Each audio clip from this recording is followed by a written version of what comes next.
ദമ്പതികളുടെ ആരോഗ്യസ്ഥിതി വളരെ ഗുരുതരമായി തന്നെ തുടരുന്ന സ്ഥിതിയാണുള്ളത് എന്നുള്ളതാണ് നമുക്ക് അറിയാൻ സാധിക്കുന്നത്. അതിൽ ഭാര്യയുടെ സ്ഥിതി ദയനീയമായി തുടരുന്നു എന്നുള്ളതും അവരെ നിലവിൽ ഇപ്പോൾ ക്രിട്ടിക്കൽ കെയർ യൂണിറ്റിൽ ചികിത്സയിലാണെന്നുള്ളതുമാണ് നിലവിൽ അറിയാൻ കഴിയുന്ന സന്ധ്യ. ഒപ്പം തന്നെ ഈ മറ്റു വാഹനങ്ങളുടെ കാര്യത്തിലേക്ക് വരുമ്പോൾ മറ്റു വാഹനങ്ങൾക്ക് അത്ര അധികം വലിയ പ്രശ്നങ്ങൾ നിലവിൽ നേരിട്ടിട്ടില്ല എന്നുള്ളതാണ് അറിയാൻ സാധിക്കുന്നത്. അതൊക്കെ തന്നെ എടുത്തു മാറ്റുന്ന ഒരു സാഹചര്യം ഉണ്ടായി. പക്ഷേ ഈ വാഹനങ്ങൾ ഈ കാർ പൂർണ്ണമായും മരത്തിനടിയിൽ ആകപ്പെടുന്ന ഒരു സാഹചര്യം അപ്പോൾ നമ്മൾ ഈ ദൃശ്യത്തിൽ കാണാൻ സാധിക്കും. പൂർണ്ണമായും തകർന്നിട്ടുണ്ട് കാർ. അപ്പോൾ സ്വാഭാവികമായിട്ടും അതിലിരിക്കുന്ന ആളുകളുടെ ശാരീരിക അവസ്ഥ എന്താണെന്നുള്ളത് നമുക്ക് ഊഹിക്കാൻ സാധിക്കും. പക്ഷേ വാഹനത്തിൽ നിന്ന് ആദ്യം എടുത്തു മാറ്റുന്ന സമയത്ത് ഭർത്താവിന് ബോധമുണ്ടായിരുന്നു എന്നാണ് അറിയാൻ കഴിഞ്ഞത്. പക്ഷേ സ്ത്രീ ബോധരഹിതയായിരുന്നു.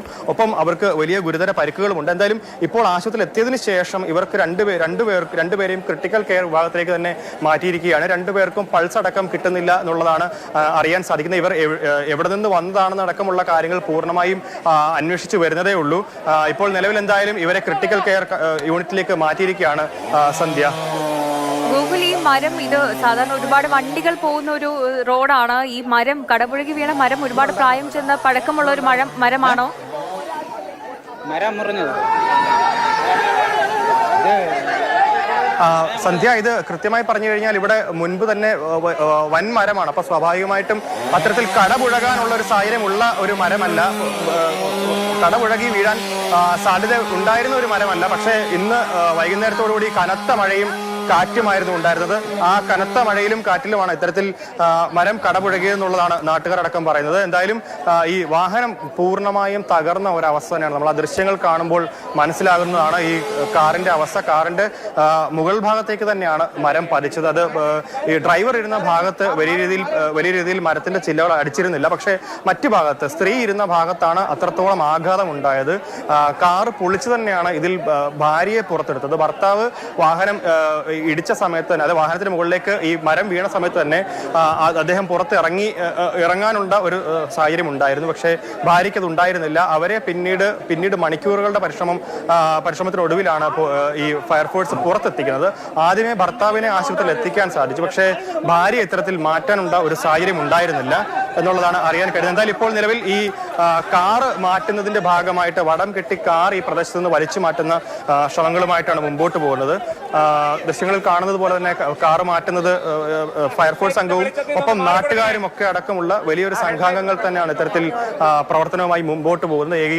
ഏകോപിച്ചുകൊണ്ടുള്ള ശ്രമം തന്നെയാണ്. ഒപ്പം ഫയർഫോഴ്സ് സംഘാംഗങ്ങളോടൊപ്പം തന്നെ പോലീസും ഉണ്ട്. ഒപ്പം വൈദ്യുതി ഭവൻ ജീവനക്കാരുമുണ്ട്. ഈ പ്രദേശത്ത് വലിയ ഗുരുതരമായിട്ടുള്ള പ്രശ്നം ഒരുപക്ഷെ നേരിട്ടേനെ. കാരണം ഈ മരം കടപുഴകി വീണത് ലൈൻ കമ്പികൾക്ക് മുകളിലുമൊക്കെയാണ്. വൈദ്യുതി പ്രവഹിക്കാനുള്ള സാധ്യതകളൊക്കെ ഉണ്ടായിരുന്നു. അതൊക്കെ മുൻപിൽ കണ്ടുകൊണ്ട് തന്നെ കൃത്യസമയത്ത് തന്നെ ഈ ഫയർഫോഴ്സ് സംഘാംഗങ്ങളുടെ നേതൃത്വത്തിൽ വലിയ ശക്തമായ പ്രവർത്തനം ഉണ്ടായി. അതുകൊണ്ട് തന്നെ ഇത്തരത്തിൽ വലിയ അപകടമാണ് ഈ മേഖലയിൽ നിന്ന് ഒഴിഞ്ഞിട്ടുള്ളത്. നാട്ടുകാരടക്കം പറയുന്നത് അത് തന്നെയാണ്. കൃത്യസമയത്ത് ഫയർഫോഴ്സ് അംഗങ്ങൾ എത്തി ഇത്തരത്തിൽ ഈ മരം മുറിച്ചു മാറ്റി ഇവരെ രക്ഷപ്പെടുത്തുന്നതിനൊപ്പം തന്നെ വൈദ്യുതി ബന്ധം വിച്ഛേദിക്കുകയും അതുമായി ബന്ധപ്പെട്ട പ്രവർത്തനം മുമ്പോട്ട് പോയതുകൊണ്ട് തന്നെ വലിയ അപകടങ്ങൾ ഒഴിവായി. വാഹനത്തിനൊപ്പം തന്നെ ഞാൻ പറയേണ്ടത്, ഓൾട്ടോ കാറിനൊപ്പം തന്നെ വേറെയും കാറുകൾ ഇതിനകത്ത് കുടുങ്ങുന്ന ഒരു സാഹചര്യം ഉണ്ടായിരുന്നു. പക്ഷേ അതൊന്നും അത്ര രൂക്ഷമായിരുന്നില്ല സാഹചര്യം. കാരണം ചെറിയ ചില്ലകൾ മാത്രം അതിൽ ഉടക്കി നിൽക്കുന്ന ഒരു സാഹചര്യം മാത്രം ഉണ്ടായിരുന്നു. എന്നാൽ ഈ ഓൾട്ടോ കാർ ആ സമയത്ത് എടുത്തു മാറ്റാൻ പറ്റാത്ത ഒരു സാഹചര്യം ഉണ്ടായിരുന്നു. അതുകൊണ്ട് തന്നെ ഇത് പൂർണ്ണമായിട്ടും വെട്ടിപ്പൊളിച്ച ശേഷമാണ് അതിൽ നിന്ന് സ്ത്രീയെ രക്ഷപ്പെടുത്തിയത്. ഭർത്താവ് എന്തായാലും രണ്ടുപേരുടെ അവസ്ഥ ഗുരുതരം തന്നെയാണ്. ഇവരെ രണ്ടുപേരെയും മെഡിക്കൽ കോളേജ് ആശുപത്രിയിൽ ക്രിട്ടിക്കൽ കെയർ യൂണിറ്റിലേക്ക് മാറ്റിയിരിക്കുകയാണ്. ഇവർക്ക് പൾസ് കിട്ടുന്നില്ല അടക്കമുള്ള കാര്യങ്ങൾ ഇവർ അറിയാൻ സാധിക്കുന്നുണ്ട്. ഇവർ വിദുര സ്വദേശികളാണെന്നാണ് പ്രാഥമികമായിട്ട് അറിയാൻ കഴിയുന്നത്. ഇതിനുശേഷം ബോധം തെളിഞ്ഞാൽ മാത്രമേ കൂടുതൽ വിവരങ്ങൾ അറിയാൻ സാധിക്കുള്ളൂ.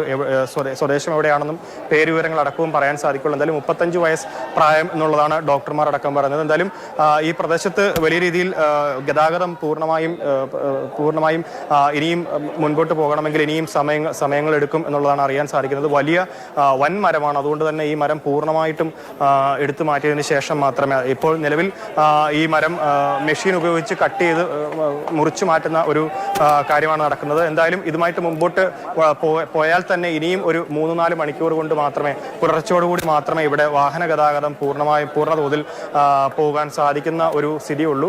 അത്രത്തോളം തന്നെ രൂക്ഷമായിരുന്നു ഇവിടുത്തെ സാഹചര്യം. ഒപ്പം എടുത്തു പറയേണ്ടത് കൃത്യസമയത്ത് തന്നെ ഫയർഫോഴ്സിന്റെ ഇടപെടലാണ്. 30-ലധികം വരുന്ന ഫയർഫോഴ്സ് സംഘാംഗങ്ങളാണ് രാജാജി നഗറിൽ നിന്ന് ഈ സമയം ഇവിടെ എത്തുകയും ഈ പ്രവർത്തനങ്ങളുമായിട്ട് മുമ്പോട്ട് പോയതും. ഇപ്പോൾ നിലവിൽ ഈ മരം മുറിച്ചു മാറ്റിയ ശേഷം വൈദ്യുതി ബന്ധം പുനഃസ്ഥാപിക്കാൻ അടക്കമുള്ള നടപടികളുമായിട്ടാണ് മുമ്പോട്ട് പോകുന്നത്. സന്ധ്യ. തിരുവനന്തപുരം പേരൂർക്കട വഴയില റോഡിലാണ് മരം കടപുഴകി കാറിന് മുകളിലേക്ക് വീണത്. കാറിൽ 2 പേരാണ് ഉണ്ടായിരുന്നത്. ദമ്പതികളായിരുന്നു. അവരുടെ നില ഗുരുതരമായി തന്നെ തുടരുകയാണ്. മെഡിക്കൽ കോളേജ് ആശുപത്രിയിൽ അവരെ ദമ്പതികളെ പ്രവേശിപ്പിച്ചിട്ടുണ്ട്. വിദുര സ്വദേശികളാണ് എന്നത് മാത്രമാണ് പ്രാഥമികമായി ലഭിക്കുന്ന വിവരങ്ങൾ. മറ്റു വിവരങ്ങളൊന്നും അവരെക്കുറിച്ചും ലഭ്യമല്ല. ഈ കാറിനോടൊപ്പം തന്നെ മറ്റു 2 വാഹനങ്ങളും അപകടത്തിൽപ്പെട്ടിരുന്നു. എന്നാൽ സാരമായ പ്രശ്നങ്ങളൊന്നും ആ വാഹനങ്ങൾക്ക് സംഭവിച്ചിട്ടില്ല. നിലവിൽ ഫയർഫോഴ്സ് സംഘങ്ങൾ എത്തി മരത്തിന്റെ ചില്ലകൾ മുറിച്ചു മാറ്റുകയാണ്. ഗോകുലാണ് നമുക്കൊപ്പം വിവരങ്ങളുമായി ചേരുന്നത്. ഗോകുൽ, ഈ വലിയൊരു മരമാണ് കടപുഴകി വീണിരിക്കുന്നത്. അതുകൊണ്ട് തന്നെ ഈ മരങ്ങളുടെ ചില്ലകൾ മുറിച്ചു മാറ്റാനും വൈദ്യുതി പുനഃസ്ഥാപിക്കാനും ഒക്കെ ഇനി ഒരുപാട് സമയമെടുക്കുമല്ലോ അല്ലേ?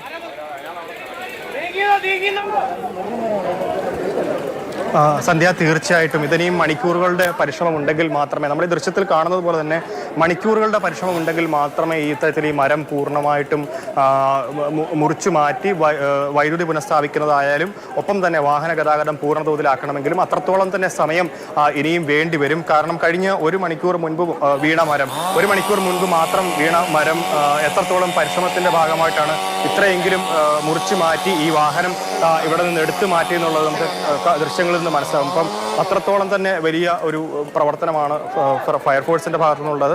കഴിഞ്ഞ 1 മണിക്കൂർ മുൻപ് വീണ മരം പൂർണ്ണമായും മുറിച്ചു മാറ്റുന്നതിന്റെ ശ്രമത്തിന്റെ ഭാഗമായി ആദ്യം തന്നെ വാഹനം ഇതിനകത്ത് നിന്ന് എടുത്തു മാറ്റുക എന്നുള്ളതായിരുന്നു ശ്രമകരമായ കാര്യം. അതെന്തായാലും പൂർണ്ണമായിട്ടും പൂർണ്ണ തോതിൽ തന്നെ വാഹനങ്ങൾ 3 വാഹനങ്ങളാണ് കുടുങ്ങിയിട്ടുണ്ടായിരുന്നത്. ഒരു ഡിസയർ കാറും ഒരു ഓൾട്ടോ കാറും പിന്നെ ഒരു ബൈക്കുമാണ് ഉണ്ടായിരുന്നത്. ബൈക്ക് യാത്രികന് അധികം പരിക്കുകളൊന്നുമില്ല. പക്ഷേ ബൈക്ക് യാത്രക്കാരൻ രക്ഷപ്പെടുന്ന ഒരു സാഹചര്യം വളരെ, എന്തായാലും ഇത് പറഞ്ഞു വരുമ്പോൾ ഒരുപാട് ആളുകൾ ഇത്തരത്തിൽ ഇതിനിടയിൽ കുടുങ്ങുന്ന ഒരു സാഹചര്യം ഉണ്ടായി. പക്ഷേ ആർക്കും ഗുരുതര പരിക്കുകളോ വലിയ വാഹനങ്ങൾക്കും വലിയ കേടുപാടുകളോ ഉണ്ടായില്ല. പക്ഷേ ഈ കുടുംബത്തിന് മാത്രമാണ് അത്. കൃത്യമായി തന്നെ ഈ മരം കടപുഴകുന്ന സാഹചര്യം കണ്ടുകൊണ്ട് തന്നെ പലർക്കും ഈ വാഹനങ്ങൾ ഒതുക്കാനായിട്ട് സാധിച്ചു, വാഹനങ്ങൾ മാറ്റാൻ സാധിച്ചു. പക്ഷേ ഇവർ കടന്നു പൊയ്ക്കൊണ്ടിരിക്കുന്ന സമയത്ത് വളരെ പെട്ടെന്ന് തന്നെ മരം കടപുഴകിയതുകൊണ്ട് തന്നെ ഇവർക്ക് ആ വാഹനം വളരെ വേഗത്തിൽ മാറ്റാൻ പറ്റുന്ന ഒരു സാഹചര്യം ഉണ്ടായില്ല എന്നുള്ളതാണ് അറിയാൻ സാധിക്കുന്നത്. ഇത് കണ്ടുകൊണ്ട് നിന്ന് നാട്ടുകാരൊക്കെ തന്നെ പറഞ്ഞത് അത് തന്നെയാണ്. വളരെ പെട്ടെന്ന് വാഹനം മാറ്റുന്നതിൽ പരാജയപ്പെട്ടു. അതുകൊണ്ട് തന്നെയാണ് ഇത്തരത്തിൽ വലിയ രീതിയിൽ മരത്തിന്റെ ഏറ്റവും പ്രധാന ശിഖരങ്ങളൊക്കെ തന്നെ ഈ മരത്തിലേക്ക് തന്നെ വന്ന് ഗോകുൽ, അവിടെ ഫയർഫോഴ്സ് സംഘത്തിനൊപ്പം നാട്ടുകാരും ഒരുപാട് പേരുണ്ട്. അവരും രക്ഷാപ്രവർത്തനത്തിന്റെ ഭാഗമാവുകയാണ്.